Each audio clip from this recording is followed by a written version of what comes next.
1 फरवरी 2026 को finance minister Nirmala Sitharaman ने लगातार 9वीं बार देश का बजट पेश किया।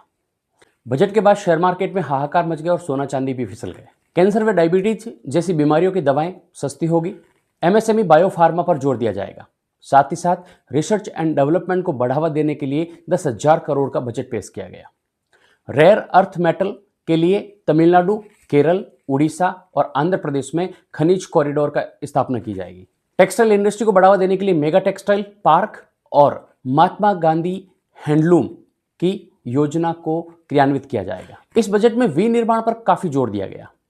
कंटेनर विनिर्माण के लिए 10,000 करोड़, इलेक्ट्रॉनिक विनिर्माण के लिए 40,000 करोड़, टोल विनिर्माण पर भी जोर दिया जाएगा। और अगर उस टोल विनिर्माण में कोई अनिवासी यानी कि नॉन रेजिडेंट इंडियन अगर इन्वेस्ट करता है तो उसे 5 साल तक इनकम टैक्स में छूट दी जाएगी। सेमीकंडक्टर मिशन 2.0 फिर से लागू किया जाएगा और इसके लिए अलग से 40,000 करोड़ का बजट रखा गया है। उन शहरों को डेवलप किया जाएगा जिनकी आबादी 5 लाख से ज्यादा है, यानी कि वो शहर जिनकी आबादी अभी भी 5 लाख से कम है उनको और इंतजार करना पड़ेगा। 22 नए जलमार्ग बनाने का प्रस्ताव है ताकि बिजनेस को और सुगमता से किया जा सके। 7 नए हाई स्पीड रेलवे कॉरिडोर बनाए जाएंगे। इसके अलावा रेलवे में कोई स्पेशल अनाउंसमेंट इस बजट में नहीं देखा गया जो आम जनता के लिए किया गया हो। मोदी सरकार के अथक प्रयासों के बाद फाइनली 25 करोड़ लोग गरीबी से बाहर आ गए। अब इसमें हकीकत कितनी है ये तो आप जानते हैं। पीआईओ धारक अब इंडिया में निवेश कर पाएंगे। पीआरआईओ के लिए निवेश की लिमिट पहले 5% हुआ करती थी, उसे बढ़ा के अब 10% कर दिया गया। 5 रीजनल मेडिकल हब का निर्माण किया जाएगा। साथ ही साथ मेडिकल टूरिज्म को भी बढ़ावा दिया जाएगा और इसके लिए गवर्नमेंट उपक्रम निजी क्षेत्रों के साथ मिलकर काम करेंगे। WHO का केंद्र जामनगर में बनाया जाएगा। 3 नए ऑल इंडिया आयुर्वेदिक इंस्टीट्यूट का निर्माण किया जाएगा। इस बजट में एम्स एक भी नहीं है। देश के प्रत्येक जिले में गर्ल्स हॉस्टल बनाने का प्रस्ताव पास किया, लेकिन अभी भी यह सोचने वाली बात है कि एक गर्ल्स हॉस्टल एक जिले में सेंस नहीं लग रहा कोई। वेटरनरी कॉलेज और जानवरों के हॉस्पिटल को और बढ़ावा दिया जाएगा, यानी कि उनके लिए और निर्माण किया जाएगा। फिर से इंसानों के लिए कोई भी हॉस्पिटल प्रस्तावित नहीं। 20 पर्यटक स्थलों के लिए 10,000 टूरिस्ट गाइड तैयार किए जाएंगे। वेरी इंपॉर्टेंट, रील और सोशल मीडिया के बढ़ते हुए रुझान को देखते हुए गवर्नमेंट ने इस बजट में 15,000 स्कूल और 500 कॉलेजों में कंटेंट क्रिएटर लैब बनाने का निश्चय किया है। जी हां, अब स्कूल में भी सिखा दिया जाएगा कि आपको कैसे रील बनानी है परफेक्ट तरीके से। किसानों की आय और उत्पादकता बढ़ाने में जोर दिया जाएगा, लेकिन यह नहीं बताया कैसे। नारियल, अखरोट, चंदन व काजू वाले तटीय इलाकों में मदद की योजना बनाई जाएगी। कृत्रिम अंगों के प्रोडक्शन को और बढ़ावा दिया जाएगा। डायरेक्ट टैक्स की अगर बात करें तो डायरेक्ट टैक्स में कुछ भी डायरेक्ट नहीं दिया है और आम जनता व मिडिल क्लास को इसमें किसी भी प्रकार की सीधी छूट नहीं है। नया आईटी एक्ट इसी साल 1 अप्रैल 2026 से लागू कर दिया जाएगा। आईटीआर फॉर्म्स को सरल करने का प्रस्ताव रखा गया है। अब नॉन रेजिडेंट इंडियंस को अपनी संपत्ति बेचने के लिए 10 नंबर लेने की आवश्यकता नहीं है, वो पैन बेस असेट्स को सेल कर सकते हैं। ओवरसीज टूर पैकेज पे टीसीएस को घटा के 2% कर दिया गया है और विदेशों में अब पढ़ाई और सस्ती हो जाएगी। वहां पे टीसीएस की रेट 5% से घटा के उसको भी 2% कर दिया गया है। आम आदमी और मिडिल क्लास के बच्चे ना तो विदेशी टूर पे जाते हैं और ना ही वो वहां के स्कूलों में पढ़ने जाते हैं, तो इसका जो सीधा बेनिफिट है वो उन्हीं एलिट क्लास को है। आईटीआर को रिवाइज करने की डेट 31 मार्च करने पे विचार किया जा सकता है। मोटर एक्सीडेंट में जो क्लेम मिलता था पहले उसके ऊपर टीडीएस करता था, लेकिन अब उस टीडीएस को हटा दिया गया है। ये एक अच्छा अनाउंसमेंट है आम पब्लिक के लिए।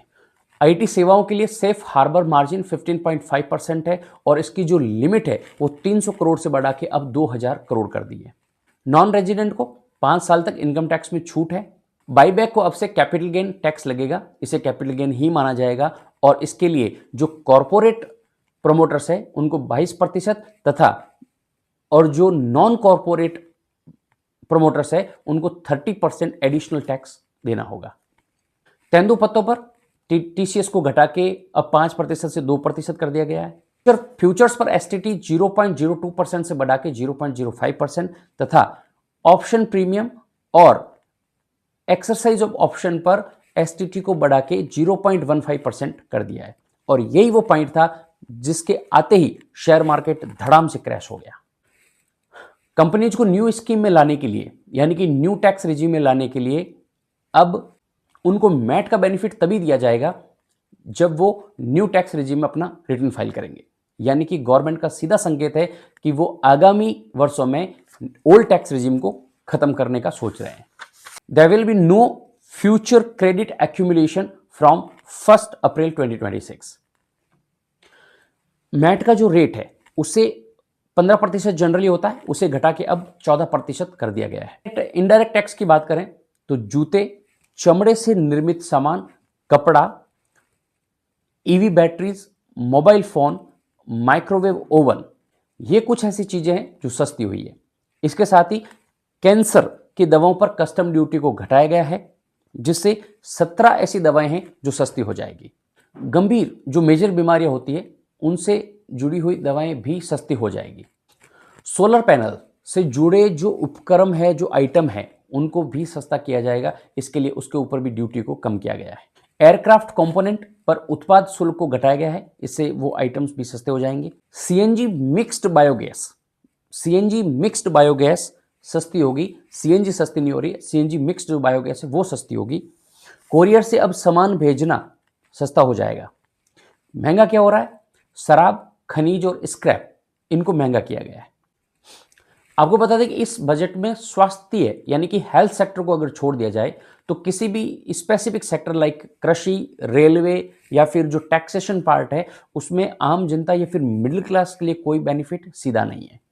यानी कि इस बजट के बाद में अमीर फिर से अमीर होंगे और गरीब, उनकी तो बात ही क्या करनी है।